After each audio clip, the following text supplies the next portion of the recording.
Hi guys, welcome to XtraTalk. We're going to discuss today the game that will be played on Tuesday, Ajax against Valencia, the last game of the group phase. A very important game. It's all or nothing basically for Ajax. We either enter the Europa League or we become second in the group. We go through to the knockout stage, or we become the group leaders and we go as number one. Everything is possible in this game. And I'm going to discuss this today with Mr. T. Thanks Mr. T. Yeah, thanks a lot for having me. Yes, thank you for being here.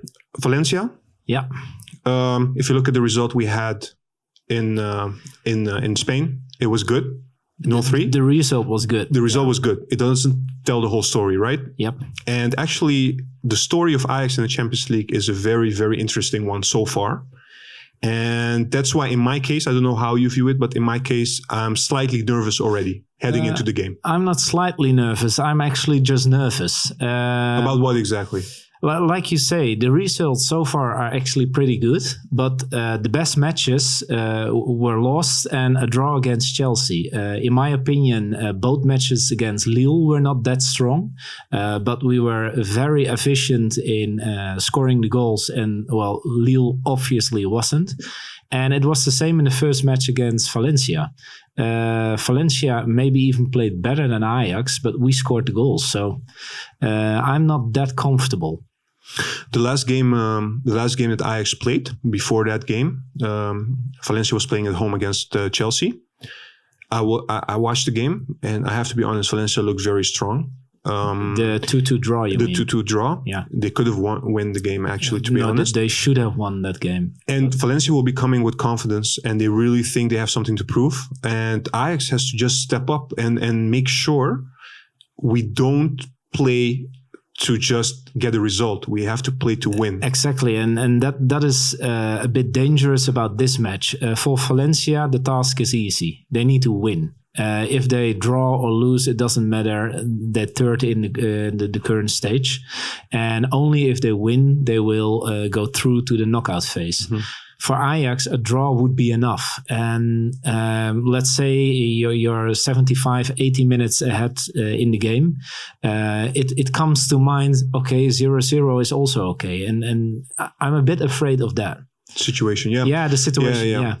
Those things can happen. You're right about that. So it's up to the coach, the coaching staff, not only Ten Hag, but the coaching staff to prepare the guys. And everything has to be really, really, really good, going into the game. Players, I mean, at the end of the day, both teams can win. We have to be honest. Valencia is a good team. Yeah.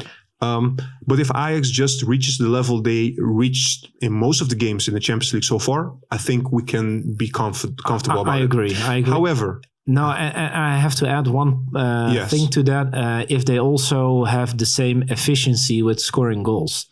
Especially in the Champions League games, they only need a few chances to score the goals. And that also helps a lot. Yeah, correct. So we have a positive thing. We have a slightly negative thing to mention. Positive note for Ajax is we don't have any players that are suspended. So everybody in theory can play. However, the negative thing is we have injuries. Exactly. Neres is out. We know that. Yeah. Labiat is out. Yeah. We know this as well. Promes is a huge question mark. Yeah. And I think this is very important because we're running out of attacking options. You're right about that. Promes didn't play the last match at home against Willem II. And you see that Noah Lang didn't play too bad. And actually, when he was substituted in the Champions League match, he also did pretty well. But still, it's not the same. And Ziyech and Promes have a connection. And that's not the same between Ziyech and Lang. So he scored quite a lot of goals in the Eredivisie as well as the Champions League. And Promes is an important player for this Ajax, for this squad. That's also because Promes plays slightly a little bit like Neres. They're both players that can run behind the defense. Yeah. And what you have with Noah Lang and let's say Tadic, or even if Huntelaar plays, they all want the ball in the foot. Yeah. They want to receive different type of players. Yeah. And Ziyech is very good at delivering the ball wherever he wants. So if you make the run, you will get it. And then you're very dangerous. It's very difficult to defend as well. So that's why I think Promes is an integral part of the team. And that's why I also think Promes has scored so many goals so far.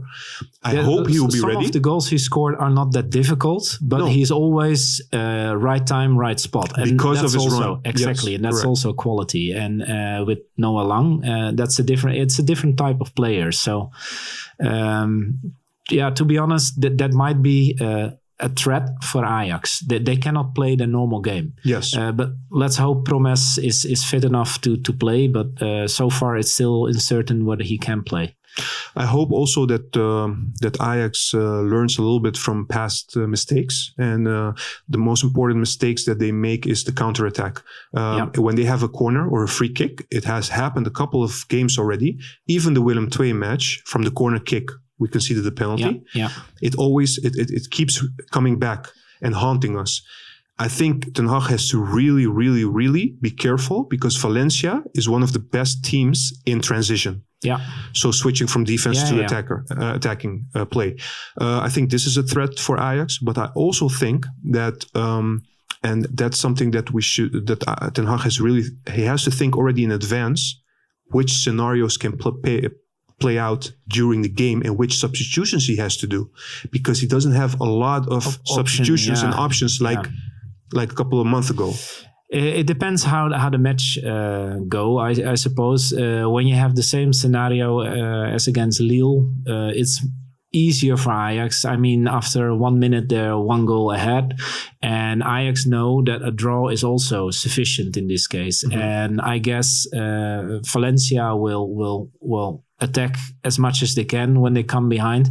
When it's still 0-0, they also might wait a little bit, because especially when there's still enough time left, anything can happen in the last couple of minutes. So we saw that last year against Tottenham, of course.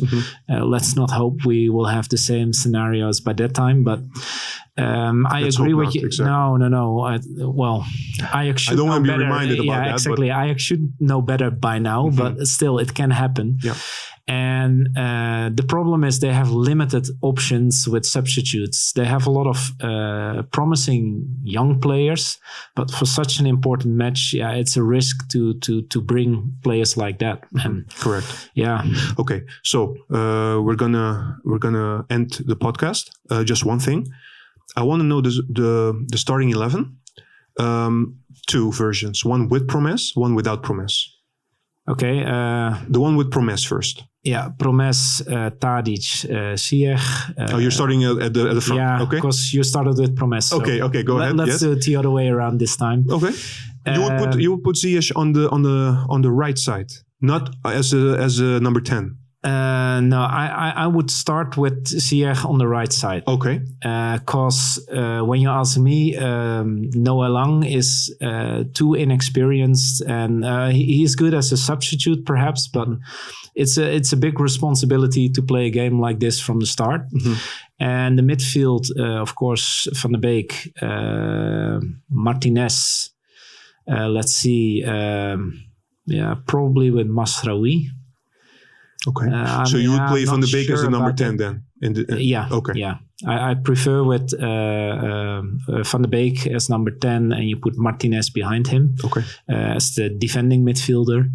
And next to him, you would opt for Mazraoui. Yeah, Mazraoui. Okay. Because we run out of options. Okay. I mean, and in the defense line, I would start with Dest, Veldman. From right to left, Dest, Veldman, Blind, Tagliafico. Tagliafico. Okay. Yeah. And without Promes, what would be the change? I guess, it's the easiest thing to do is take Promes out and put Noah Lang in. To be honest, you don't have many options. And so far, I'm not too thrilled by either Marin or Alvarez. Both... they're promising players. They have potential. They need more time. Yeah, they need more time to. Apparently, they need more time to adjust to the Ajax squad. Mm-hmm. And for the rest, then we have to look to the youth players. I think it makes sense what you're saying. So okay, and, it's not my preferred squad, but at this moment, with the players that are available, we don't have that many options. Yes, that makes sense. By the way, Onana in the goal. Of course. Yeah. Last thing, your prediction.